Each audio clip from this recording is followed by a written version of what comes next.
Hey, what's going on YouTube? Jamo TV HD. We out here with the Oneplus 7 Pro, and you don't know what time it is. It's review time. I've been using the phone for about a week as my daily driver. So that means all the pictures, all the text messages, all the WhatsApp, Instagram, Twitter, Snapchat, all them things, man has been using the phone, relying on the phone alone to fulfill, those tasks throughout my day kind of thing. And for the most of it, it's been cool.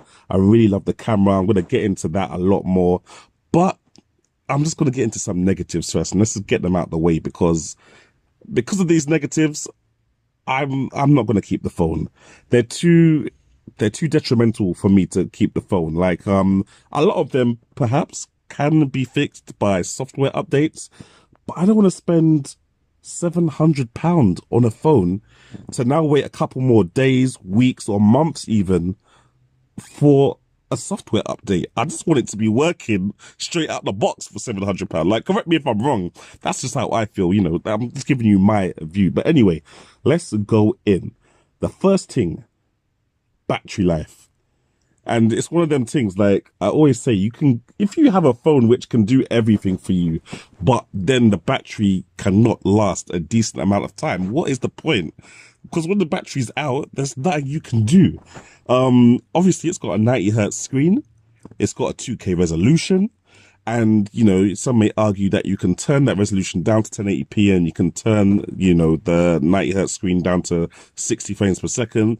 But what's the point on buying a phone with the capability of 90 hertz and 2K to just dial those back down to 60 frames per second and 1080p? What is the point? Why have I bought this phone then if I'm not going to use those features? When I do use those features, I get about 4.5 hours, maybe 5 hours if I'm lucky. And without using those features, I get, a more respectable 5.5 hours to 6.5 hours on screen time, which is what I would expect for a phone with a 4K, 4,000 milliamp battery.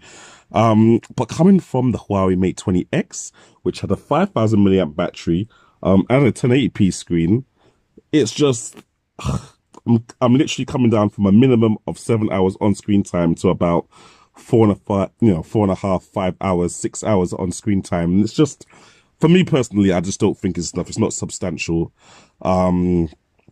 Yeah, I can't deal with that. But, there you go. That's me. Another thing that was really annoying is that the compatibility with Android Auto is extremely flaky. When I say extremely flaky, I plug it into my car, I get the Waze application up, or I get Google Maps up to do, my GPS in the car.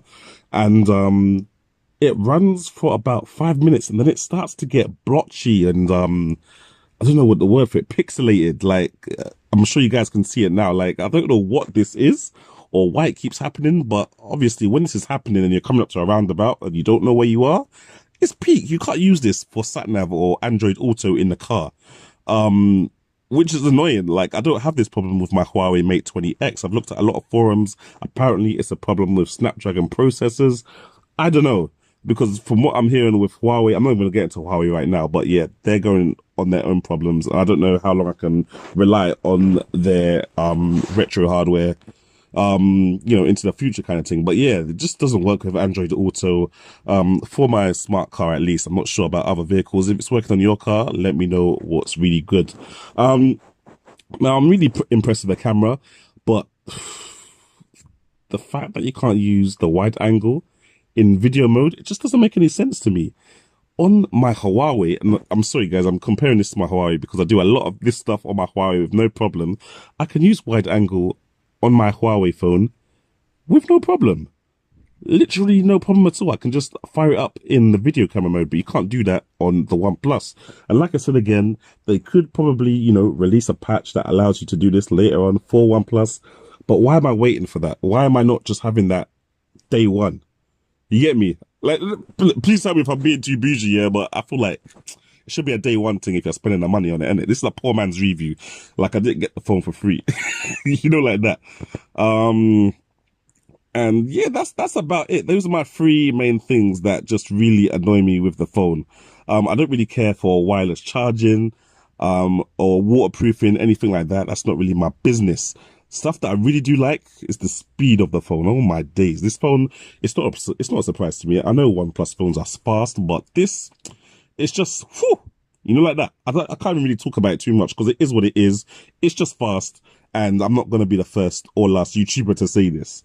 One thing I do like about the camera though, even though they've omitted to allow you to use the wide angle mode in video mode, you can take a picture very easy. It's the automatic mode is, you don't really need pro mode at all. With my Huawei phone now, the automatic mode is good, but it does too much. Like, it's just, you know, it's trying to do a scene detection. It's trying to do this. It's like there's ducks in the picture. There's dogs in the picture. I literally just want my phone to take a picture so I can share it up to Instagram just like that. Like, I've literally used this OnePlus phone for a week, and already my posts to Instagram have just, they've just grown because it's so easy. I don't have to go into any post editing after taking a picture with this OnePlus phone. It just does what it needs to do with the camera, and I love the video quality. And I even think it's a little bit better than the Huawei Mate 20X's video quality. And I'm going to do a little video on that later on. The screen is bright. 2K screen is, you know, clear, crystal clear as fuck.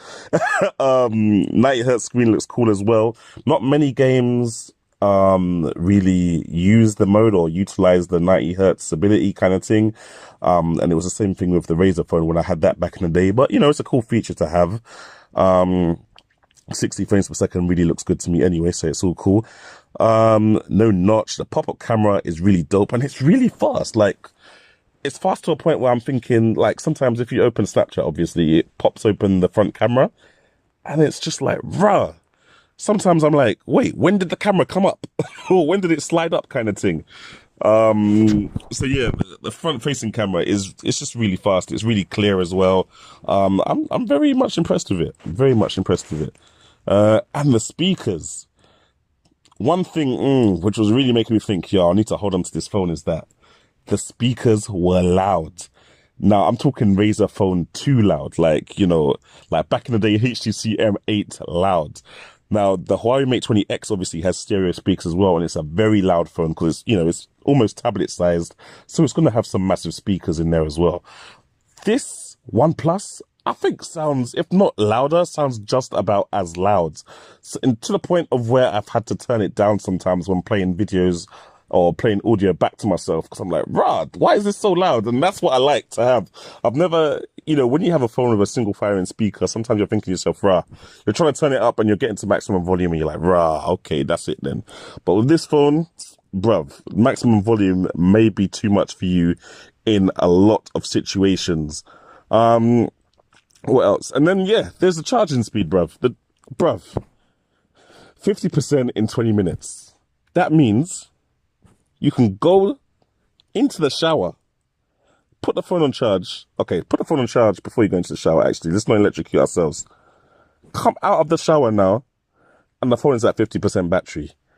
It's just silly fast, and it kind of makes up for the fact that the battery doesn't last too long, because you're thinking to yourself, okay, well, I'll always just quickly charge it up. If you get the warp charger for your car as well, any 20-minute journey, your phone's gonna be back up to 100%.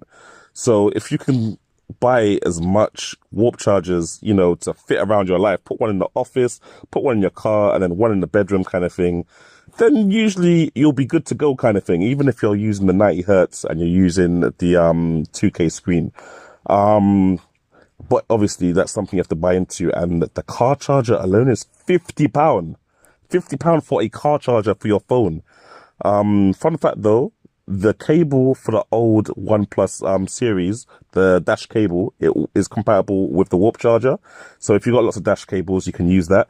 And also the dash charger dash charges the OnePlus 7 Pro. So dash charge is obviously a little bit slower than the old warp charge. So I think warp charge is like what? 20 minutes, 50% in 20 minutes, and dash charge is like 63% in 30 minutes, which is still blazing fast, bruv. It's still mad quick. But yeah, that's what it's saying, isn't it? So boom. That's what I'm saying, guys. I really like the phone. It is really dope. The camera is so easy to use and takes really good pictures, as you've been seeing throughout this video.